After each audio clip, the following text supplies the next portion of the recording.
우리 인간은 사랑받기 위해서 태어났고 또 받은 그 사랑을 나누기 위해서 태어났습니다. 박수를 칠 때는 양손이 이렇게 맞아야 소리가 납니다. 새가 날 때도 두 날개짓을 같이 해야 날 수가 있습니다.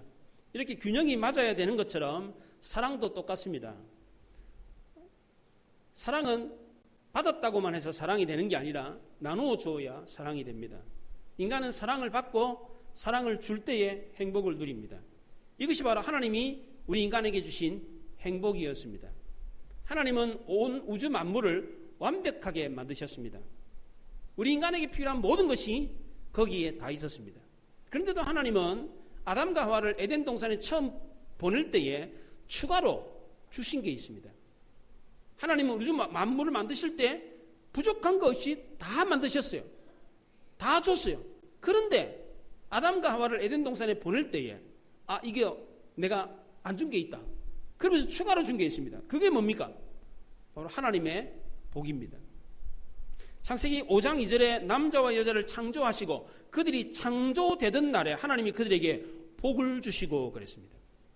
창조해서 에덴 동산에 보낼 때에 그냥 보낸 게 아니고 복을 줘서 보냈습니다. 왜 하나님은 아담과 하와에게 추가로 복을 줬습니까? 복 주신 이유가 뭡니까? 행복하게 하기 위해서입니다. 부모가 자식을 사랑하여 아낌없이 주는 이유가 무엇입니까? 자식들 행복하라고. 그렇다면 우리 인간은 어떻게 하면 행복할 수 있다는 것입니까? 하나님의 복을 받아야만이 행복할 수 있다는 겁니다. 하나님이 우주 만물을 만드실 때 모든 것을 다 만들었어요. 그 모든 것을 다 가지고도 인간은 행복할 수 없었기에 추가로 하나님이 주신 복이 있습니다. 그 복을 받아야 인간은 행복할 수 있다는 것입니다. 하나님의 복이 무엇입니까? 그것은 바로 하나님 사랑, 이웃 사랑입니다. 하나님을 사랑하고 이웃을 사랑하는 것, 사랑을 받고 사랑을 주는 것입니다. 하나님이 우리에게 주신 성경의 주제가 뭡니까? 사랑입니다. 유대인들은 이 성경을 율법이라고 했습니다. 이 율법의 주제가 뭡니까? 사랑입니다. 일반 사회법도 마찬가지입니다. 법 정신을 가르치는 이 법철학 과목도 그 핵심이 바로 사랑입니다. 하나님의 법도 세상 법도 핵심은 사랑이라는 것입니다. 고대 그리스 후기의 철학자 플로티누스는 하나님이 우주 만물을 만드신 것을 유출설로 설명을 했습니다. 흘러 넘쳐서 본래 하나님은 사랑이 넘치는 분이었다. 그렇게 말합니다. 사도 요한도 요한일서 4장 16절에서 하나님은 사랑이시라 그랬습니다. 하나님은 사랑이 넘쳐가지고 우주 모든 만물을 만드셨다는 겁니다. 그래서 우주 모든 만물은 사랑으로 넘쳐나 있습니다. 모든 것이 다 사랑입니다. 특별히 그 중에서 하나님의 걸작품인 인간은 하나님의 사랑을 가장 많이 받은 존재입니다. 그래서 인간은 하나님의 사랑을 받기 위해서 그 사랑을 나누어 주기 위해서 만들어진 존재였다는 것입니다. 이것이 바로 하나님의 복이고 이것이 바로 인간이 행복할 수 있는 비결이라는 것입니다. 하나님이 이렇게까지 하면서 우리를 행복하게 하려고 하셨는데 부모가 자식에게 아낌없이 주면서까지 그렇게 자식을 행복하게 하려고 하는데 왜 우리는 행복하지 않습니까? 그 이유는 그 행복을 엉뚱한 데서 찾기 때문입니다. 하나님이 주시고자 하는 행복이 아니라 엉뚱한 것을 행복이라고 생각하기 때문입니다. 찬송가 1장이 뭡니까? 만복의 근원 하나님 이렇게 했어요. 만복의 근원이 하나님이랍니다. 28장에서는 복의 근원 강림하사 만복의 근원이신 하나님이 강림하셨답니다. 그럼 우리는 행복해야 되잖아요. 복을 다 가지고 계신 그분이 우리에게 오셨대요. 그럼 우리 행복해야 되잖아요. 그런데 행복하지가 않아요. 왜 그렇습니까? 복을 주시는 분이 하나님인데 만복의 근원이 하나님인데 그 하나님께 복을 구하지 않고 엉뚱한 곳에 복을 구하기 때문입니다. 우리나라 사람들은 뭘 복이라고 생각합니까? 우리나라는 유교 문화권의 영향을 받고 있습니다. 중국의 유학 경전인 서경주석 홍본편에 오복이라는 말이 나옵니다. 5가지 복이 나오는데 이것을 우리나라 사람들은 복이라고 생각합니다. 첫째는 장수하는 것, 둘째는 부유한 것, 셋째는 건강한 것, 넷째는 덕을 베푸는 것, 다섯째는 제 명대로 사는 것이라고 합니다. 이것은 그 당시에 귀족들이 생각하는 복이었습니다. 서민들이 생각하는 복은 통속편에 나오는데 조금 다릅니다. 첫째는 치아가 좋은 거, 이가 좋은 게 복이랍니다. 둘째는 자손이 많은 거, 셋째는 부부가 100년 해로하는 거, 넷째는 재산이 많은 거, 마지막 다섯 번째는 명당에 묻히는 게 복이랍니다. 그래서 옛날부터 우리나라 사람들은 집을 지을 때 썩가래 밑에다가 이 오복을 써가지고 그 썩가래 터에다가 집어넣었어요. 이 복을. 교회를 다니면서 예수 믿는 성도들도 이것이 복이라고 생각합니다. 기도할 때도 우리 뭐 달라고 기도합니까? 건강 달라고 기도합니다. 물질 달라고 합니다. 가정이 화목하게 해달라고 기도합니다. 이거 주시면 복 받은 거고 이거 못 받으면 복 못 받았다고 생각합니다. 우리 믿는 성도들도 유교 문화권에 젖어가지고 세상 사람들이 생각하는 복이 복이라고 생각을 해요. 여러분이 기도하는 내용을 한번 생각해 보십시오. 90% 아니 거의 100%가 다 이런 거 달라는 겁니다. 건강 달라고 그러고 재물 달라고 그러고 사업 잘 되게 해달라, 자녀 잘 되게 해달라, 이런 기도 아닙니까? 우리 역시도 유교 문화권에 젖어서 이거 받아야 복 받았다, 이거 받아야 행복하다 이렇게 생각합니다. 그럼 하나님도 우리가 생각하는 대로 오복을 받아야 행복하다 이렇게 생각하십니까? 그렇게 말씀하셨습니까? 오늘 본문에서 그렇게 말씀하셨어요? 오늘 본문은 신구약 성경 전체의 핵심을 요약한 부분입니다. 그 당시에 유대인들은 가지고 있었던 성경이 모세오경, 선지서, 성문서였습니다. 이 구약에서 말하는 복이 무엇입니까? 구약 성경을 요약한 것이 바로 십계명입니다. 이 십계명을 예수님은 오늘 본문에서 어떻게 요약하셨습니까? 예수님께서 이 말씀을 하시게 된 배경부터 한번 생각해 보십시다. 마태복음 22장에서 예수님이 혼인잔치 비유를 하셨어요. 청함을 받은 사람은 많은데 택함을 입은 사람은 적다. 그러니까 그 얘기를 듣고 바리새인들이 자기네들 이야기인 줄 알고 화가 나가지고 예수님께 곤란한 질문을 던졌습니다. 가이사에게 세금을 바치는 것이 옳은 것입니까? 옳지 않은 것입니까? 상당히 난감한 질문을 했어요. 옳다고 그러면 매국노가 되고 옳지 않다 그러면 로마 정부에 반역하는 반역자가 됩니다. 이때 예수님이 뭐라고 그러셨어요? 가이사의 것은 가이사에게, 하나님의 것은 하나님께 바쳐라. 그 할 말을 잃어가지고 바리새인들이 물러났어요. 두 번째는 부활을 믿지 않는 사두개인들이 와서 예수님께 부활에 대한 아주 난처한 질문을 했습니다. 7 형제가 있는데 그 형제가 형사치수제에 의해서 형이 죽으면 그 제수를 취하는 제도, 우리나라 고대에도 그런 제도가 있었습니다. 7 형제가 있었는데 첫째부터 마지막 7째까지 한 여자를 다 아내로 취했어요. 그래서 바리새인들이 묻습니다. 천국 가면 그 여자는 어느 사람의 남편입니까? 물었어요. 이때 예수님이 이렇게 대답하셨어요. 천국에는 부활 때에 가면 장가도 안 가고 시집도 안 가고 천사와 같이 된다. 그렇게 말을 했습니다. 사두개인들은 대답할 말을 잃고 물러났습니다. 바리새인들이 이 얘기를 듣고 위기의식을 느끼고 다시 모였습니다. 대책을 강구했는데 이번에는 율법에 정통한 한 율법사를 예수님께 보냈습니다. 이 율법사는 성경 전체를 줄줄줄 외우는 걸어다니는 성경책이에요. 이 사람을 예수님께 보내가지고 아주 어려운 질문을 합니다. 그 당시에 가장 어려운, 율법의 가장 어려운 질문이 가장 큰 계명이 무엇입니까? 이렇게 질문을 했습니다. 이 질문을 할 때 예수님께 선생님 그랬습니다. 여기 선생님이라는 말은 율법으로부터 하나님의 뜻을 가리키는 사람, 하나님의 뜻이 뭔가를 알려주는 사람이라는 뜻입니다. 당신도 율법을 통해서 하나님의 뜻을 가리키는 선생이니까 이런 정도는 알잖아요. 이러면서 물었습니다. 그 당시 유대인들은 십계명을 자세히 풀어가지고 613개의 계명으로 만들었습니다. 이 계명이 너무 많다 보니까 이걸 다 지킬 수가 없다는 것을 알았어요. 613개 어떻게 다 지켜요? 법이라는 거는 하나부터 10까지 아니면 613까지 다 지켜야지 그게 온전히 지킨 건데 너무 많아가지고 지킬 수가 없었어요. 그래서 중요한 율법과 중요하지 않은 율법으로 나눠서 하라고 하는 율법 248개, 하지 말라는 율법, 덜 중요한 율법 365개를 나누었습니다. 그래서 중요한 율법은 반드시 지키게 했어요. 그런데 또 다른 문제가 생겼어요. 중요한 율법과 덜 중요한 율법을 가리는 기준이 뭐냐 이거예요. 무슨 기준으로 이건 중요하다, 이건 덜 중요하다, 이걸 가리냐 이거예요. 아무도 여기에 대해서 명확한 대답을 해주는 사람이 없었습니다. 이게 그 당시에 율법의 난제였습니다.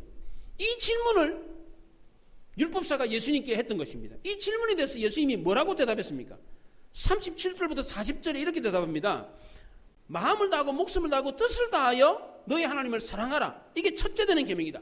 둘째 계명은 그와 같으니 내 이웃을 내 자신같이 사랑하라. 이 두 계명이 온율법과 선지자의 강령이다. 이렇게 말을 했습니다. 마음을 다하고 목숨을 다하고 뜻을 다하라 이렇게 말했던 것은 그 당시에 바리새인들이 외식과 형식에 치우쳐서 잘못된 방법으로 율법을 지키는 것에 대한 지적이었습니다. 예수님은 외식과 형식이 아니라 본질을 강조하셨습니다. 둘째도 이와 같다. 이 말은 하나님 사랑, 이웃 사랑이 똑같이 중요하다는 말입니다. 첫째, 둘째는 순서일 뿐이지 첫째가 중요하고 둘째는 덜 중요하다 그런 뜻이 아니라는 겁니다. 그래서 다른 번역에는 둘째 계명도 이에 못지않게 중요하다 이렇게 번역을 했습니다. 가장 큰 계명이 뭐냐? 하나님 사랑, 이웃 사랑이라는 이게 바로 온율법과 선지자의 강령이다 그렇게 말했습니다. 온율법과 선지자라는 말은 성경 전체를 말하는 것입니다.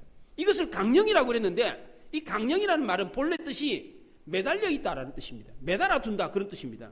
성경 전체가 하나님 사랑, 이웃 사랑에 매달려 있다는 것입니다. 이 두 계명을 지키느냐 안 지키느냐가 성경 전체를 지키느냐 안 지키느냐를 판가름한다는 것입니다. 이웃 사랑, 하나님 사랑이 바로 성경 전체의 핵심입니다. 이게 바로 하나님이 주신 최고의 복이라는 것입니다. 유교의 오복에 이런 내용이 있습니까? 없습니다. 그렇다면 지금까지 우리가 구한 것, 그래서 얻은 것으로 행복했다는 것입니까? 그렇지 않습니다. 지금까지 우리는 엉뚱한 것을 구했고 엉뚱한 걸 받았고 그 엉뚱한 것으로 행복을 누리고 있었습니다. 이게 바로 사탄이 우리에게 심어준 거짓된 행복, 가짜 행복이었습니다. 관계가 다 끊어져도 소유만 많으면 행복하다. 이웃과의 관계, 친구와의 관계, 가족과의 관계, 심지어 하나님과의 관계가 다 끊어져도 나만 떵떵거리고 잘 살면 나는 행복한 거다. 이런 생각을 심어주었습니다.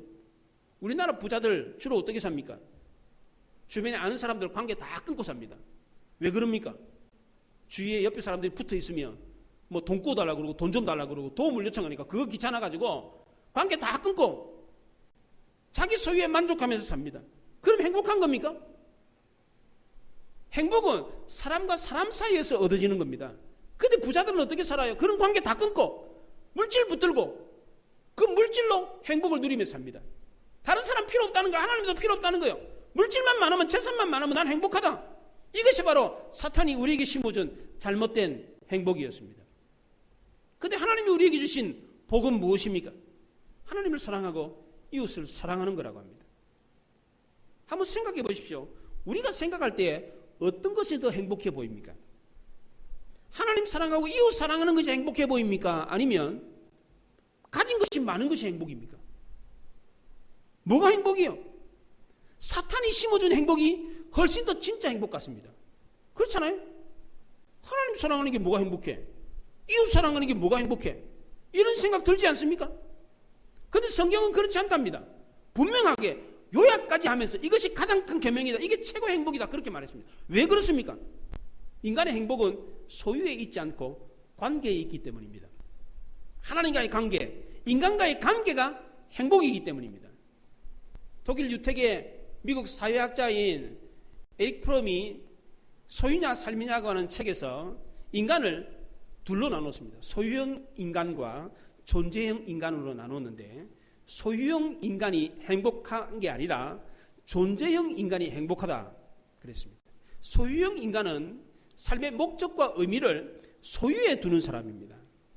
존재형 인간은 삶의 의미와 목적을 인간다움에 두는 사람입니다.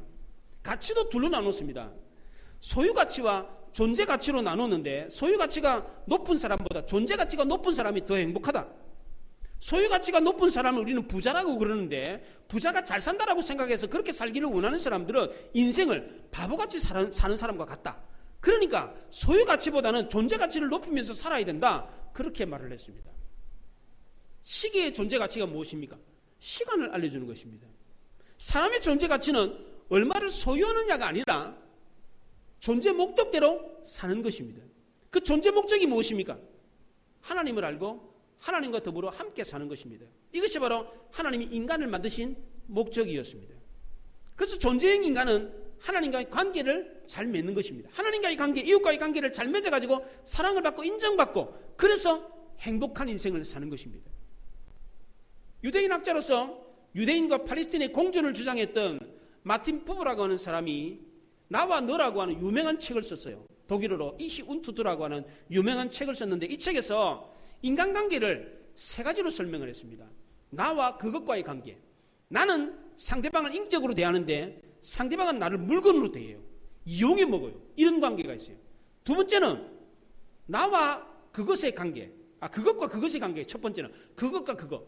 나도 그 사람을 이용해 먹고 그 사람도 나를 이용해 먹는, 서로 물질과 물질로 생각하는 거예요. 두 번째는 나와 그것의 관계입니다. 나는 그 사람을 인격으로 대하는데 그 사람은 나를 물건으로 대하는 거예요. 이용해 먹는 거예요. 세 번째는 나와 너와의 관계입니다. 나도 그 사람을 인격으로 대하고 그 사람도 나를 인격으로 대하는 관계가 있습니다. 마틴 부부는 여기서 끝내지 않고 내가 상대방을 인격으로 대하고 상대방도 나를 인격으로 대해도 우리 둘 사이에는 인간관계가 깨어질 긴장이 있다는 겁니다. 왜냐하면 인간성의 연약함과 죄성이 있기 때문입니다. 그래서 인간관계를 중매할 수 있는 촉매자가 필요하다는 거예요. 이 접착제와 같은 그런 존재가 필요하다는 거예요. 그 촉매자가 누구냐? 바로 영원한 너 예수 그리스도라는 겁니다. 그래서 나와 너 사이에 하나님이 있을 때에 그 관계가 온전히 깨어지지 않는 관계가 된다는 것입니다. 전도서 4장 12절에 한 사람이면 패하겠거니와 두 사람이면 맞설 수 있나니 세 겹줄은 쉽게 끊어지지 아니하느니라 그랬습니다. 나와 너 사이에 하나님으로 관계가 형성된 이 관계는 깨어지지 않는 삼겹줄과 같다는 겁니다. 이런 든든한 관계를 형성하는 사람이 진정으로 행복한 사람이라는 것입니다. 최초의 에덴 동산에는 행복만 가득했습니다. 아담과 하와는 부족함이 없이 아무런 불평도 없이 불편함도 없이 그렇게 행복하기만 했습니다. 그런데 그런 행복이 한순간에 깨어지고 말았습니다. 왜 그렇습니까? 언제 깨어졌습니까?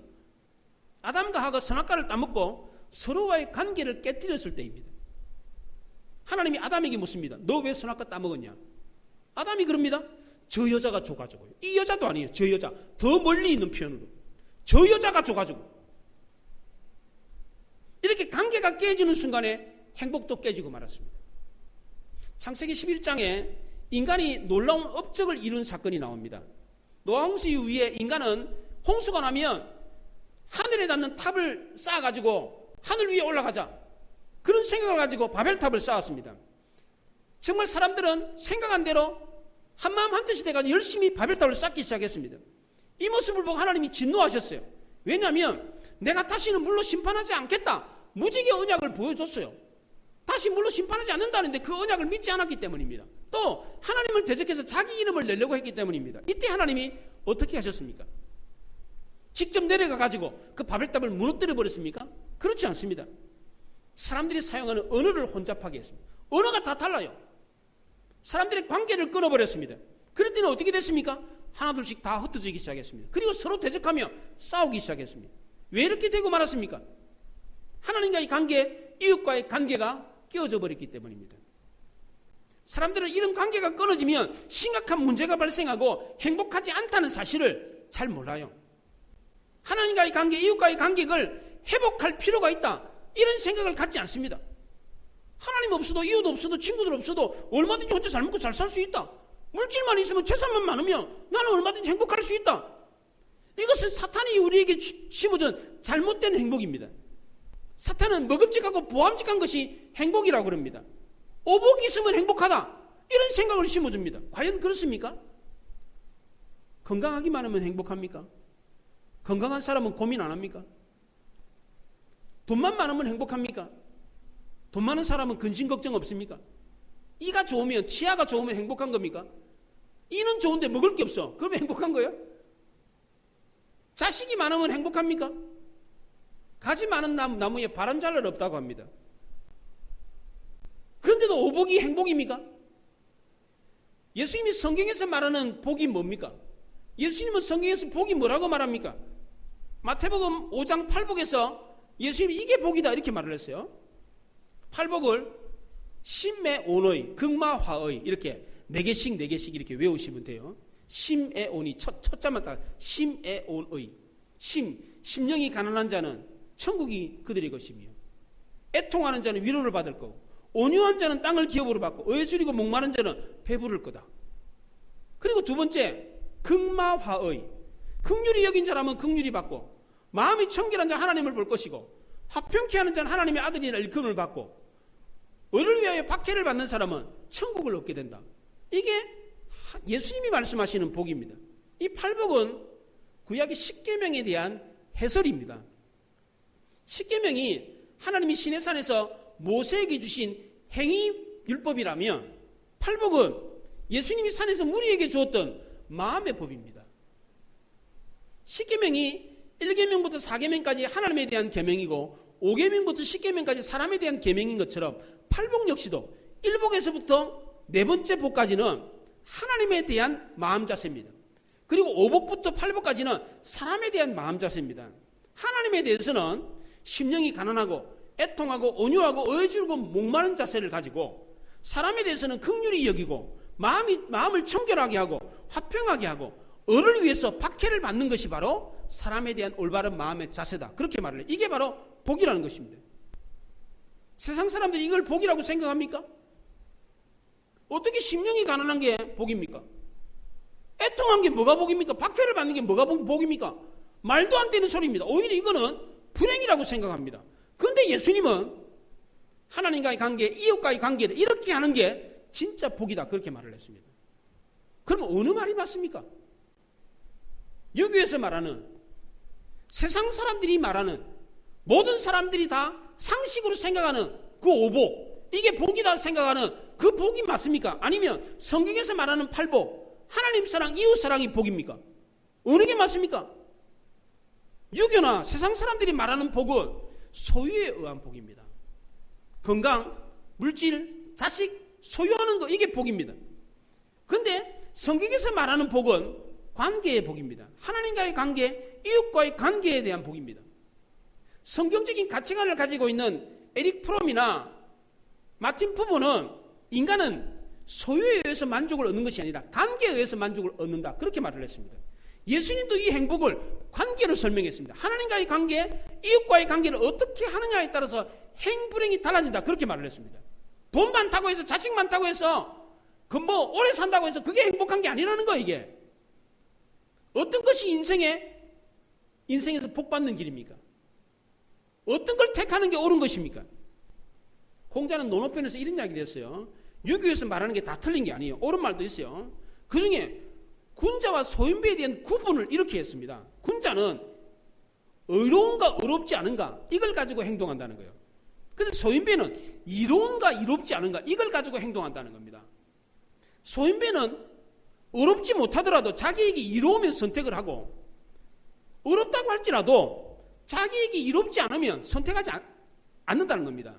반면에 군자는 해가 된다고 할지라도 그것이 의로운 것이라면 선택을 하고 반대로 이롭다고 할지라도 의롭지 못하다면 선택하지 않는다. 그렇게 말을 했습니다. 맞는 말이죠. 사탄이 예수님을 시험할 때도 똑같이 시험을 했습니다. 돌로 떡을 만들어 먹으라 그랬어요. 너에게 이로우면 그게 어렵지 않다고 할지라도 택하라는 겁니다. 하나님과 관계가 어긋난다고 할지라도 너에게 이롭다면 그걸 행하라는 것입니다.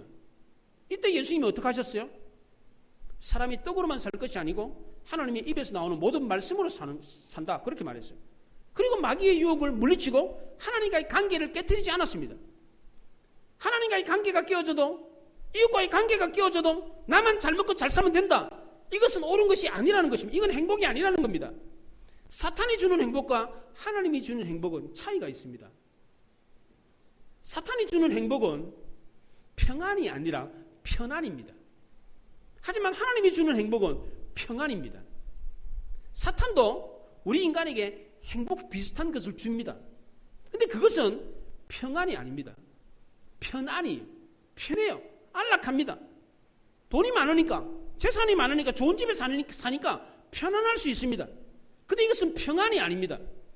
부자라고 해서 근심 걱정이 없습니까? 그러니까 부가 주는 것은 평안이 아니고 편안입니다. 평안이 없는 행복은 진정한 행복이 아닙니다. 진정한 행복은 하나님이 주시는 것입니다. 그러니까 우리는 먼저 하나님과의 관계를 잘 맺어야 됩니다. 우리는 하나님과의 관계 속에서 평안이 넘치는 진정한 행복을 누릴 수가 있습니다. 하나님과의 관계를 잘 맺는 방법이 뭡니까?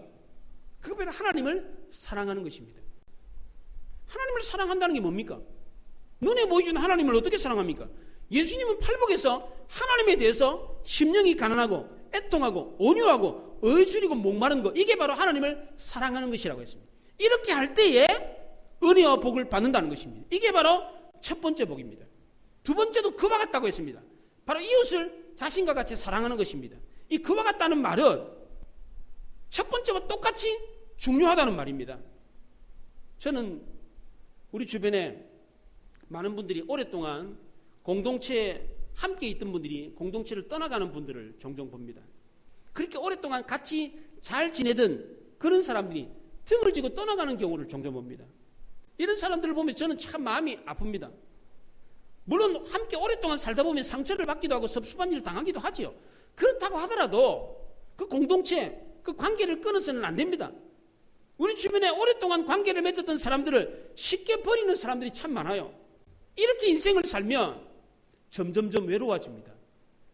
말년이 되면 주변에 사람들 하나도 없이 자기 혼자만 고독하고 외로워집니다. 이렇게 사는 것은 스스로 불행을 자청하는 것입니다. 왜냐하면 행복이라고 하는 것은 사람과의 관계 속에서 얻을 수 있는 것이기 때문입니다. 물건은 새 것이 좋지만 사람은 옛 것이 좋다고 합니다. 나이가 들면 사람 사기가 더 어려워집니다. 왜냐하면 경계심이 들어가지고 내가 사기당한 적이 많거든요. 상처받은 적이 많거든요.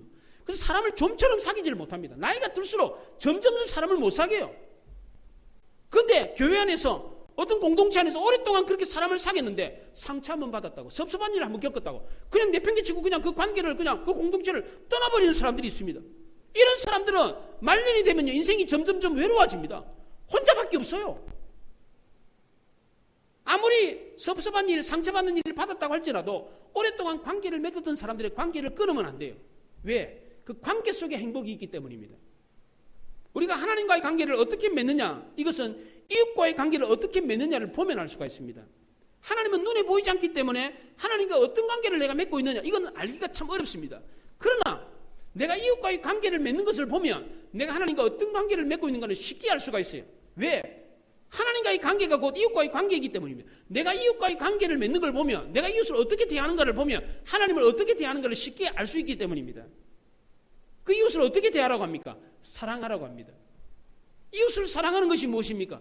예수님은 팔복 뒷부분에서 긍휼히 여기고 마음을 청결하게 하고 화평하게 하고 의를 위하여 박해를 받는 것이라고 해요. 이렇게 할 때에 사람들에게도 사랑받고 인정받고 그래서 행복해지는 것입니다.